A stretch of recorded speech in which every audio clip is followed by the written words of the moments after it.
Good evening, everyone out there in YouTube land. This is another edition of Pipe Corner. Tonight I'm going to be smoking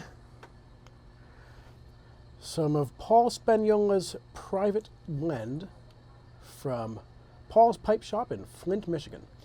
Now, I don't mean this in a disparaging way, but there's not a lot of good things that Flint, Michigan is known for these days.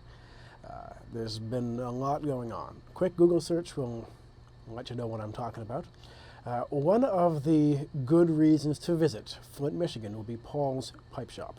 It is part museum, part superstore for pipes and for tobacco purchasing. You walk in, you're just surrounded by all kinds of stuff. It's really cool. I'm going to just read an excerpt from the website here. Paul's Pipe Shop was founded in 1928 by Paul T. Spaniola, 6-time world pipe smoking champion. So that's pretty cool. Paul passed away in 2013, but his store is still going strong. I was there about a year and a half ago was the last time I was there, and really glad to visit there. Really cool place. Picked up a couple nice things. Another thing I did pick up there, other than their private blend, was one of their Cayuga Pipes. Also, per their website, Paul's own brand Cayuga Pipes are oil cured by a special process at 410 degrees Fahrenheit to mellow the briar and open the pores.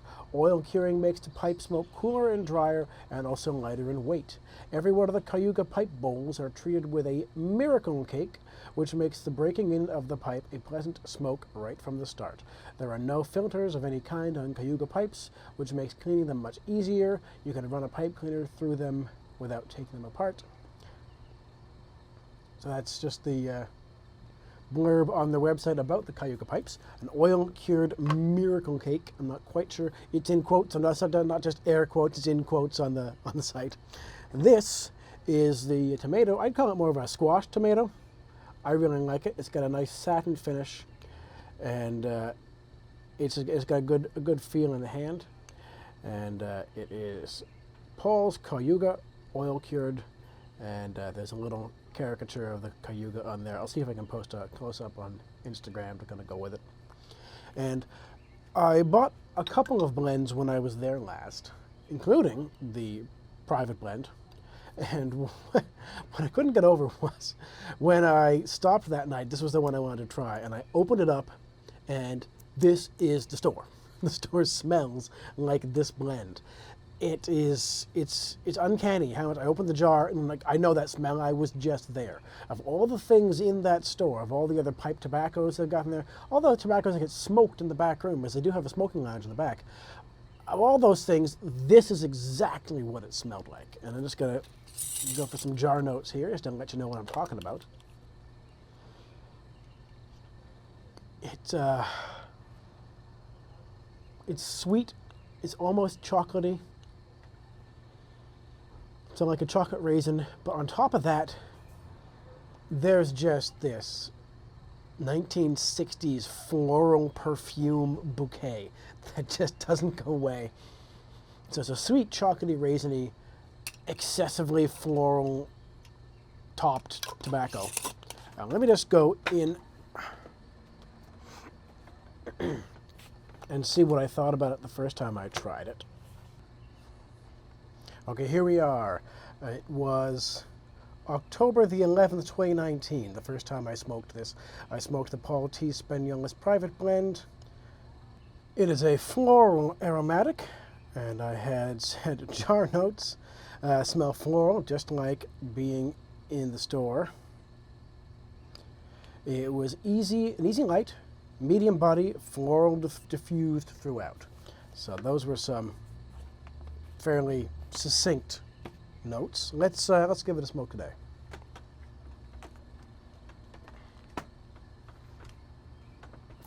I want to thank some of my new subscribers. I've got a bunch already. Looking forward to checking out some more of the YTPC accounts and seeing what you're talking about, seeing what you've been smoking lately.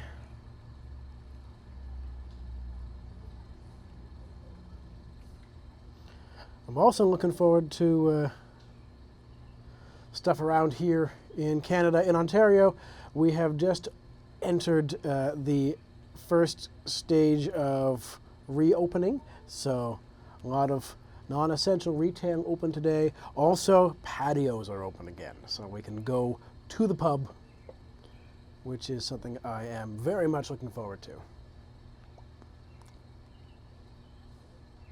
So we can hopefully get in a few more episodes of Bar Corner, check out some of my other favorite local establishments.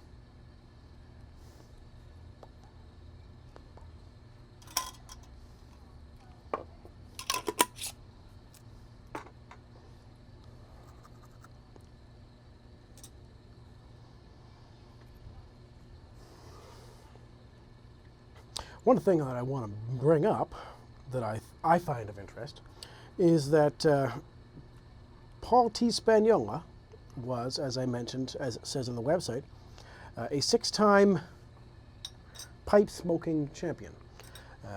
What does that mean? Pipe smoking doesn't seem like a competitive sport.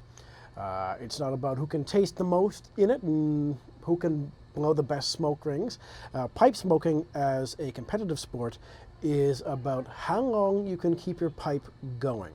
Everyone is issued a new pipe in the same style. Everyone is issued the same tobacco in a very measured amount. It's 3 grams exactly. And you have, I believe it's a minute. I can post some of the rules in the comments below. A minute, the first minute you've got to light and pack and light and do whatever you want with it. And then you are not allowed to relight. The person who is smoking the longest wins. So that's what is meant by pipe smoking champion. Very interesting concept. I tried to see how long I could go, but last winter I was doing a lot of distance smoking, as it was, trying to go the distance and get it to smoke as long as I could. Maybe I'll revisit that if anyone has any interest. I can look more into the world of competitive pipe smoking, and we can do some experiments. Maybe I'll do a time-lapse video of a much longer smoke, and we'll see how long I can make it go for. So if you have any interest in seeing that, comment below and I'll get on it. If you don't have any interest in seeing that and you don't comment below, I'll probably still get around to it, but I won't make it a priority because I'm going to run out of ideas for posts sooner or later. So let's get into this tobacco today.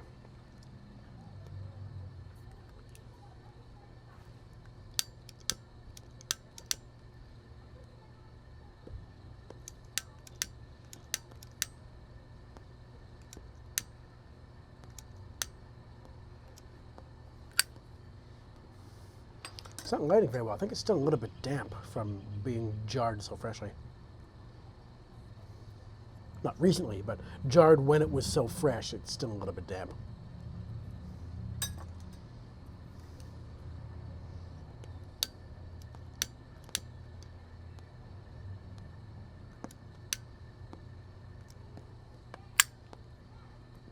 There it goes.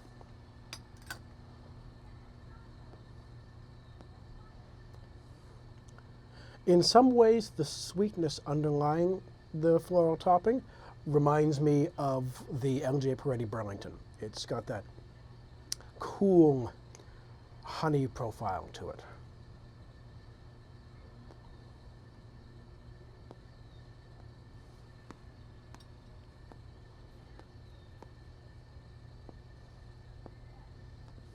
I mean, it smells like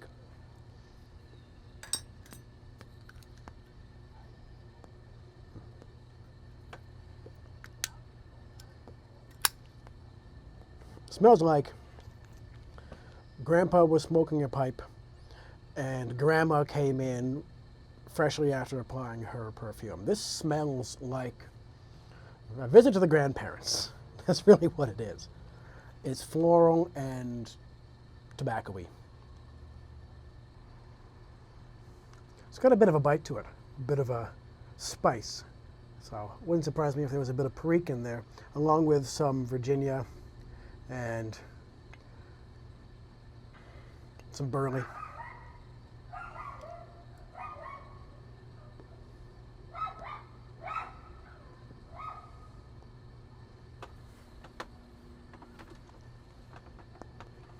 It's very nice. It's probably my favorite of the three Paul T. Spaniola blends I've tried. I've also tried their Cherry Cavendish, which was, as expected, very much a Cherry Cavendish kind of aromatic blend.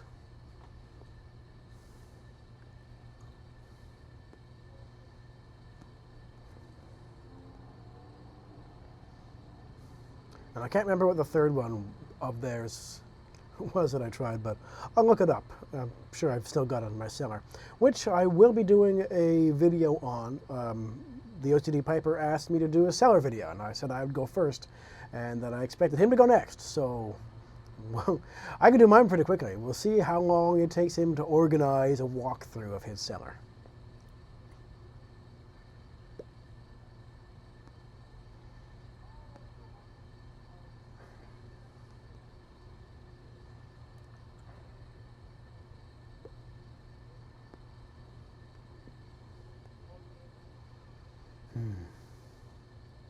Yeah, this is a good one.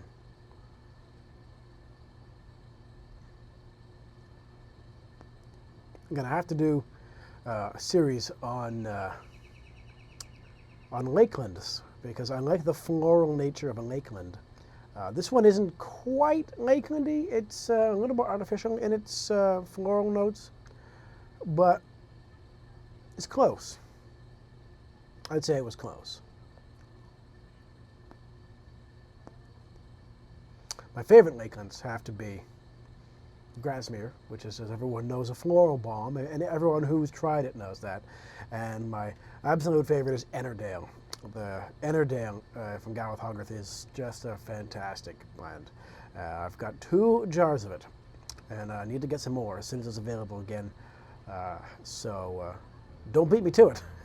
Don't expect me to go posting about it before I've got mine ordered either.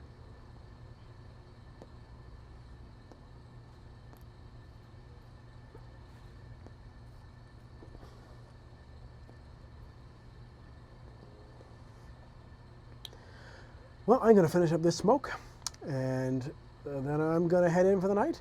I've got a bunch of videos queued up and ready to post, so hopefully you'll have some more things to enjoy coming up real soon. So good night, everyone out there on YouTube land, and stay smoky.